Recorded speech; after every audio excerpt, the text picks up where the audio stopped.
and welcome to our episode of Three Paths, One Purpose, Engagement, and Learning through UDL. So, my name is Brooke Wilsinskis. I am doing this podcast. This is Addison, and this is Presley.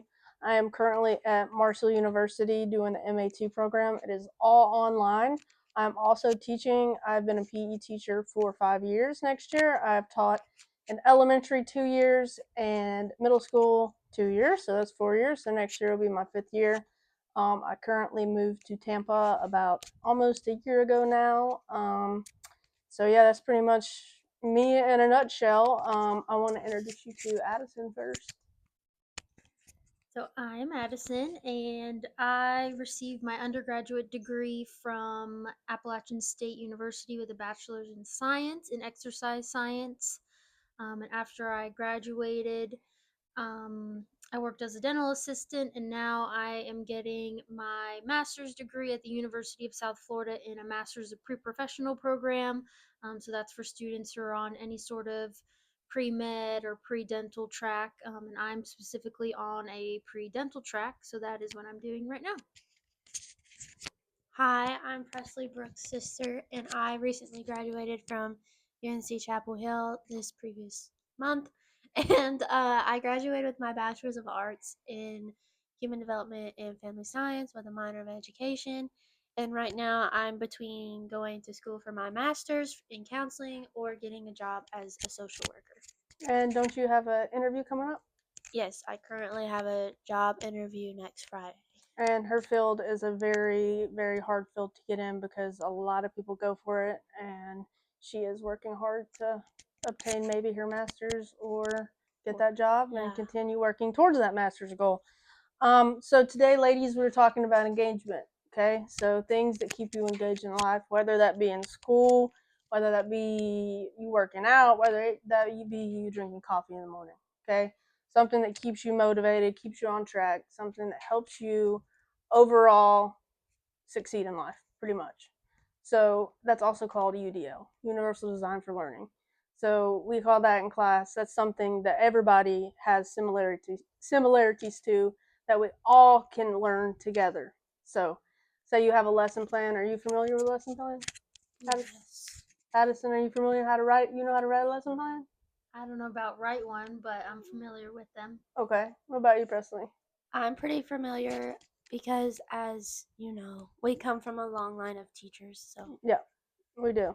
That being said, teachers, grandma, both grandmas, grandpa, and mom, and well, us. So that being said, back to the question. So, what's something that helps you every day, whether it helps or it doesn't help? I don't know. So, something that keeps you engaged. And I got a little off topic there because I was talking about lesson plans. So, the UDL lesson plans, Dr. Kane, you know me. So, I get a little off track here. So, the lesson plans, they're designed for everybody to be able to learn, no matter what disability, no matter what. Every child is able to learn based off of one lesson plan instead of trying to create a million different lesson plans to fit all these different, you know, it fits everybody and everybody's engaged, everybody's interested, and it represents the whole class. Okay, so back to my question. What keeps you guys engaged? Well, specifically for me, most of the learning format that I have are just lectures. So I go to lectures for a couple hours every week, and it's just PowerPoints with a lot of material that we are then tested on. So in class, to keep me engaged, I mean, sometimes you kind of have to power through it because it's very dense.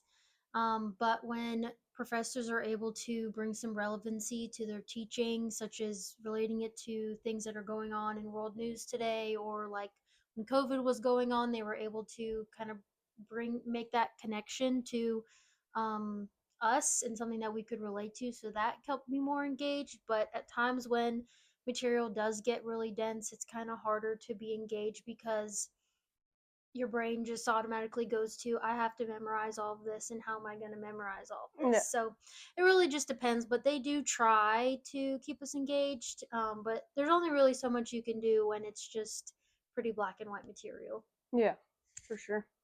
Well, I can take an opposite approach on that because in a more humanities education approach, there's always some type of relevancy in what you're talking about, whether it's political or even just a personal example. So, how I stay relevant is trying to find personal experiences within the material. Um, for example, I took a class where you learned all the way from birth to the death of a person's life, Wow. and every person will experience that probably at different times, but everyone will get to experience that, and you've already experienced some of that, so we got to use our own experiences. Yeah. So, this really reminds me of, so UDL has a guideline. So this really reminds me of the varying demands to optimize challenge. So, like, Addison, you had a different perspective of COVID than Presley did, and we all three have different perspectives of COVID. So for me, when COVID hit, I was um, actually in Florida. I was in Fort Lauderdale, and we came home early because of COVID, and we had no clue what was going on. We thought it was gonna be like maybe like a 2 week thing, or just a quick little break for summer. I mean, not for summer, right? I think it was during spring break, yeah. And we ended up not going back to school, and that was a challenge. I feel like for teachers, at the time I was a student, but now looking back, if I was a teacher then, you know trying to learn how to use Zoom and learn how to use all these different tools and trying to teach your students this is a crucial part of UDL too, because you're trying to get everybody on the same page. You're trying to optimize every resource you have, but as a teacher, you're also not, prepared for that. That's something nobody can prepare for. So my next question would be, um, if you guys don't have anything else to say about that, like, did you have a challenge like with when COVID hit, like doing your homework, or did it come natural to you? Well, for me, I was a freshman in high school when COVID hit. And for me, it wasn't too challenging to stay on top of my assignments just because I've always been academically motivated. But I do have friends that did have a very hard time not having that teacher there to stand over your shoulder to make sure you did your work. Mm, Um, so not having that, and also the teachers just having to kind of not have control over their students and wanting them to succeed, but not having the opportunity to do so. yeah. What about you, Addison? Is there anything that? For me, it wasn't that difficult because, again, being on a science pathway, a lot of it is just lectures and material and then applying it to a test. So, a lot of that's easily transferable onto an online platform. But in the transition, I was okay because I was in my sophomore year of college. I'm an undergraduate, so I had taken a lot of online courses when I was in high school, so I was already familiar with that type of platform. So honestly, I preferred it because I could kind of set my own pace and do classes when I wanted to, and then, kind of give myself the freedom with more free time to delve in personal activities and stuff like that.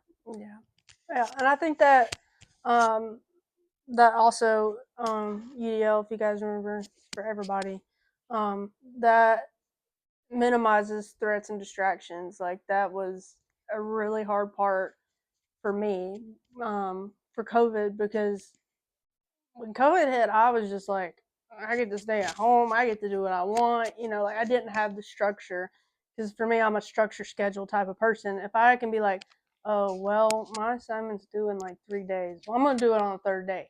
But that's also because I didn't fully understand that, like, how Zoom worked and how all the things worked. Like Addison, she got it. I didn't. So I did not really strive during COVID.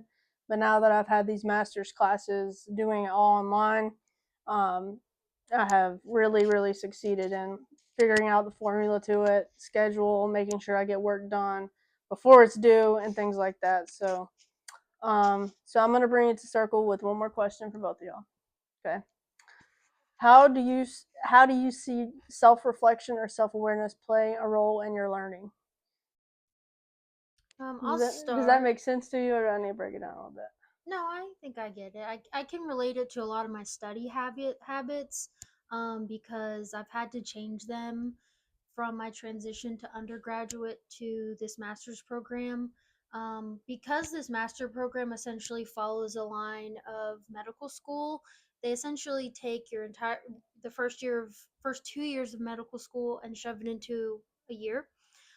So I was not used to that type of approach to learn. I mean, I was used to it, but it was different in the fact that the only thing I'm graded on are tests, where before you would have, kind of intermittent assignments.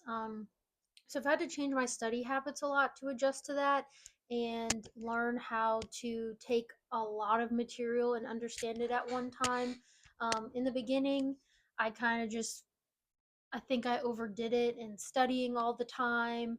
And I was very worn out from that. And I was not having really I didn't give myself any time for self care or really the thought to eat. Yeah, that's So yeah. That was a rough time. I have had to do a lot of self reflection and make adjustments and find a Like a middle appropriate, ground. yeah, like an appropriate balance to allow me to, for lack of a better way to say it, to just still be a human, and study at the same time while also having success. So that's kind of been my biggest self reflection with this program, and just finding my strengths with how I learn, and just kind of growing each day based on that. Yeah, and I think that also too, Addison, before Presley goes, that's a huge part of UDL is because you're only graded on tests, right?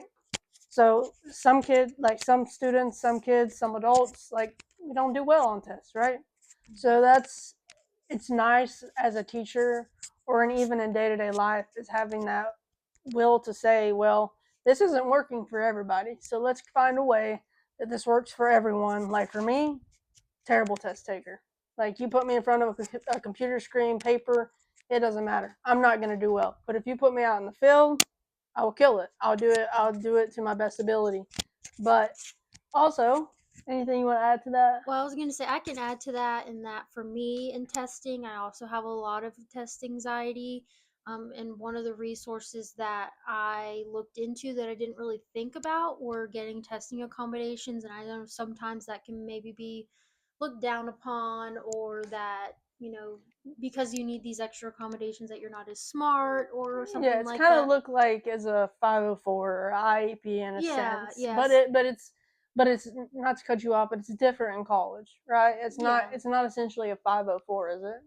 I don't know specifically, but once I made the transition to having distraction free testing and also extension on my test in terms of time, I saw a huge improvement with my tests. And I didn't really, in the beginning when I was struggling a lot with the transition of just moving to Florida for the first time and then jumping straight into this program, I wasn't doing really great on my tests.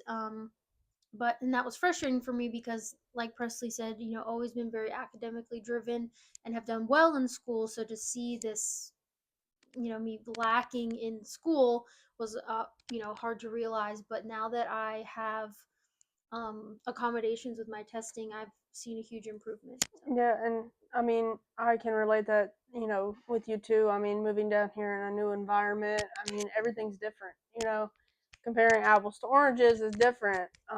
So Presley, I'm going to let you answer that question. I'll reinstate it for you again.